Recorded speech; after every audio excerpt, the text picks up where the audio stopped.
Zoe Pound, the newest and deadliest gang in the city. I'm told Makazo, the gang's leader, has been charged with 4 counts of murder. Reward for information on a known Miami Street gang member has just increased. We are learning new details tonight surrounding a wild shootout. A man being ambushed and shot repeatedly. Grits every day. Know about the pound, who's the real pound, who's not the real pound. And when I say pound, I mean Zoe Pound, Miami, Lil Haiti. You know what I'm saying? The White House. All I do is kill. That's all I know how to do. You see this here? You live by it, you're gonna die by it. Pleasure in talking about how someone's mother watched their kid die. Eat, sleep, shit, and kill. Really? Simple. I do what I do best. And is that obviously for business? You're not just doing it for kicks. For pleasure. You're not doing it just for pleasure. For pleasure. Do I believe that? I take pleasure in the torturing motherfuckers.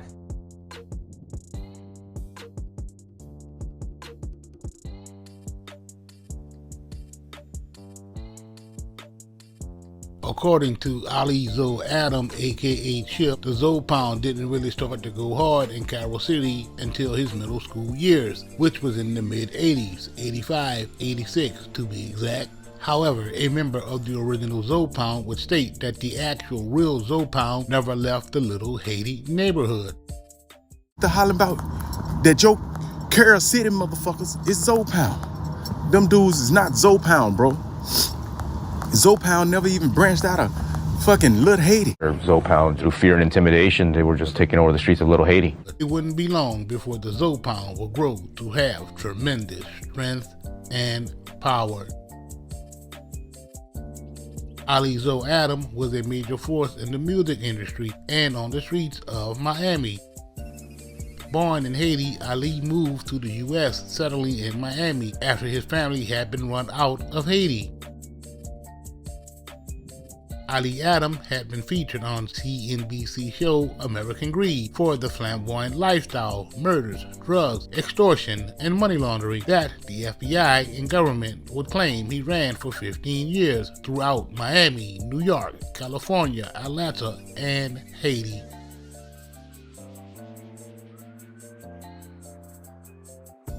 Paperwork flooding the internet would show that Ali Adam, after being incarcerated in federal prison, would, however, cooperate with the government. Yesterday, I put, you know what I'm saying, the paperwork out about Ali Adam, you know what I'm saying? I put the paperwork out that proving that he did turn state, you know what I'm saying? He did substantially work with the federal prosecution to convict numerous individuals. These are the detailed events of what took place before, during, and after the kidnapping and extortion of Lil Flip. To understand what makes this gang so ruthless on the streets of Miami, it's important to understand where they've come from. In 2003, Ali booked the services of Lil Flip through his business partner and promoter, Delroy. After thousands of dollars were invested into promo and marketing for the Lil Flip show, out of nowhere, Flip's people would cancel. What was the reason for Flip's cancellation, you may ask? Rumor has it that Flip claimed to be sick and unable to perform. This was all after the $20K front end had already been paid to Flip. Outraged that Flip canceled, Delroy demanded the 20 racks back. It was alleged that Flip's management team didn't like Delroy's tone and refused to refund the 20 G's. Angered by this, Delroy informed Flip that his business partner wasn't going to be happy. In turn, Flip would tell Delroy to inform his partner that by no stretch of the imagination were they going to return the 20 racks for the canceled Miami venue. Unbeknownst to Flip, Delroy's business partner was none other than the notorious Ali Adam. After getting this low from Delroy, Ali hit up Joey Manda of Asylum Records, who handled promotions and bookings, along with Dwayne Hobbs, aka Hump, CEO of Sucker Free Records, Lil Flip's label at the time. I.E., who was shook out of his boots, deemed it extremely necessary to get James Smith, aka J. Prince Sr., to use his power and respect to intervene. No stranger to having dudes check in himself, a Prince would connect with Ali. By this time, Ali was on some gangster shit, telling J Prince that he strongly suggests Lil Flip rectify the wrong he had done. J Prince, a boss and certified gangster himself, fully agreed. It was at this point J Prince would hit up Lil Flip, schooling him on the situation, making him aware that they needed to give Ali whatever he asked for. I don't call it a way out, but it may mean the same thing under certain circumstances, but I just feel like everybody is due a chance. You know what I mean? I really feel that way because I feel like if some people know better, they'll do better. And a lot of people do dumb shit because they don't know no other way. Right. You know what I mean? They don't know better. So I feel like, you know, they do that chance. You know, I even appreciate having that chance for myself, beginning with me. You know what I mean? Because, you know, a lot of shit I wouldn't have done if I would have known better. So, you know, with that combination of wanting that for myself, wanting that for my loved ones, then it's only right to like extend that invitation.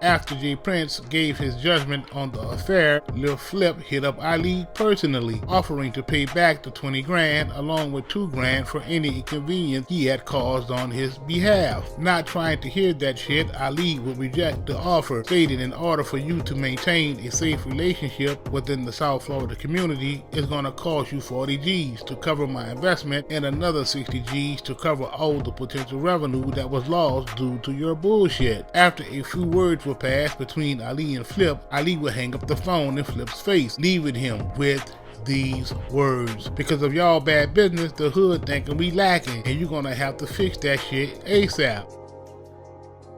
Using his ties to the streets, Ali would track the whereabouts of Lil Flip until his next scheduled arrival in Miami, which just so happened to be within a month at Scott Storch's recording studio. Scott Storch's studio was located in a warehouse centered in North Miami, which had a 60% Haitian population at the time. On the date of the studio session, Flip arrived in a black 2004 Maserati, which he parked in front of the studio.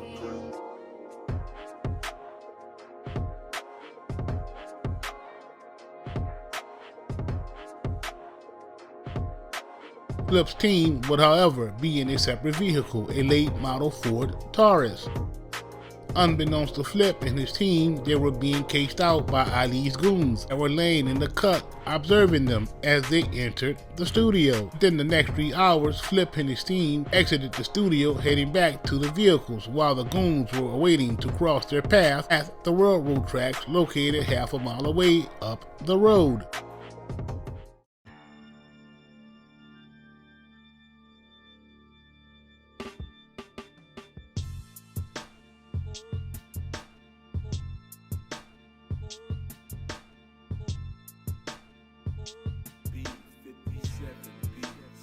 As Flip and his team were driving, 4 goons hopped out with choppers, halting the vehicle as it approached the railroad tracks less than a half a mile away. The goons put the sticks in their faces, demanding that all occupants of the Maserati and the accompanying Taurus get into the trunk of their cars. It would then be driven to a nearby discreet location. After exiting the cars, the goons told Flip to get out of the trunk. As Flip was struggling to get out of the trunk, 2 vicious pit bulls would bark at him.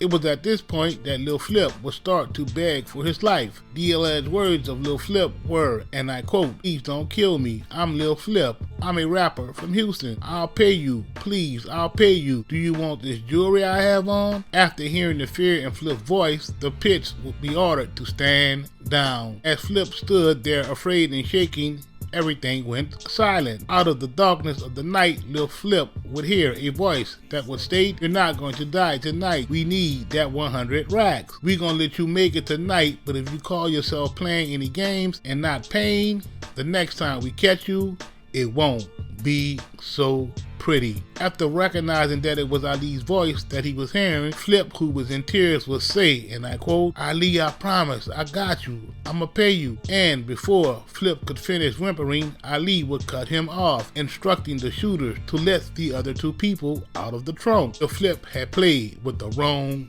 ones. These were some certified dudes in the streets that stood on business. 100% G-Code. G-Code, what's that man? Gangster.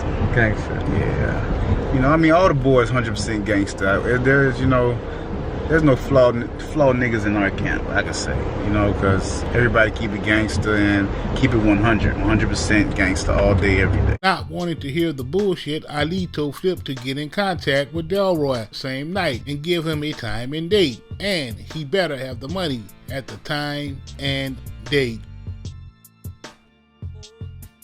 3 hours later, Ali received a call from Delroy. The next morning, the Flip was currently meeting him at the Eden Rock Hotel in Miami to give him the 100 racks. 2 hours later, Delroy would meet with Ali and split the bread, with Delroy getting 60 racks, Ali getting 30 racks, and the other 10 going to the goons.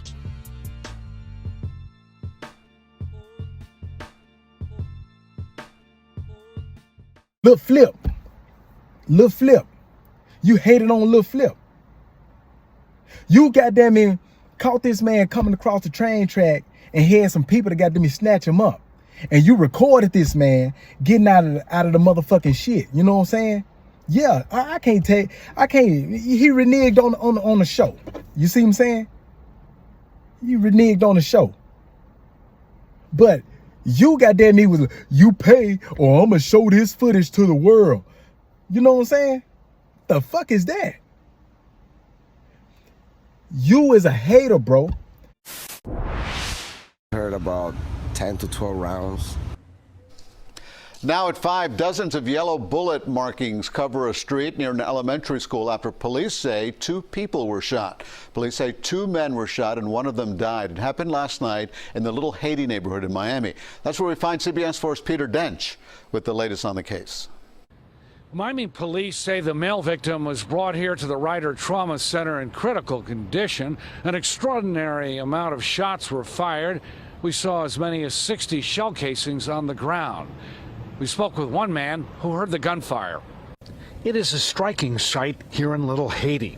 At least 56 evidence markers with shell casings beside them litter the ground with a bicycle nearby. It happened just after 11 Tuesday night. Miami police say 2 males were shot. The Miami-Dade medical examiner was called in as one victim did not survive. The other was rushed to Jackson Memorial Hospital. We know that there was a lot of shots fired. This looks like it was something intentional because there wasn't just 1 or 2 shots. Jose Espinosa will not forget what he heard. Heard about 10 to 12 rounds, like about 11:15 in the morning. I mean, at night. It happened in Northeast 1st Avenue and 59th Street, coincidentally right next to the Toussaint Louverture Elementary School, which was sealed off by the yellow crime scene tape until 12 noon. This is something tragic, not only because 2 persons were shot, but they were shot in front of a school, close to a school. You know, we know that the time frame wasn't when kids were in school, but can we just imagine that there were kids in the school at the time of the shooting? Something tragic. Late Tuesday morning, this 9-year-old Belgian Malinois police dog named Dexter was brought in to look for evidence. He's been used in several prominent cases before and actually found even more shell casings. This is a perfect example of where our dogs are helpful. They're not just out here to catch the bad guys. They also help us in retrieving evidence that us as officers with the naked eye cannot see. Detectives scoured this Little Haiti neighborhood as well, looking for clues. We need the public's help. This is where we need the community to assist us in trying to identify who did this and why they did it. Anything as small as a suspicious person or a suspicious vehicle in that area will be helpful to us. Hopefully, yeah, you know, because it's a human, you know, it's human lives that they got lost there, you know. So hopefully someone comes over. Police have not identified the victims. They also do not have a motive or description to release right now of the suspects. If you can help them with this case, call Miami-Dade Crime Stoppers at 305-471-TIPS. There is a reward of up to $3,000 in this case. In Miami, Peter Dench, CBS 4 News.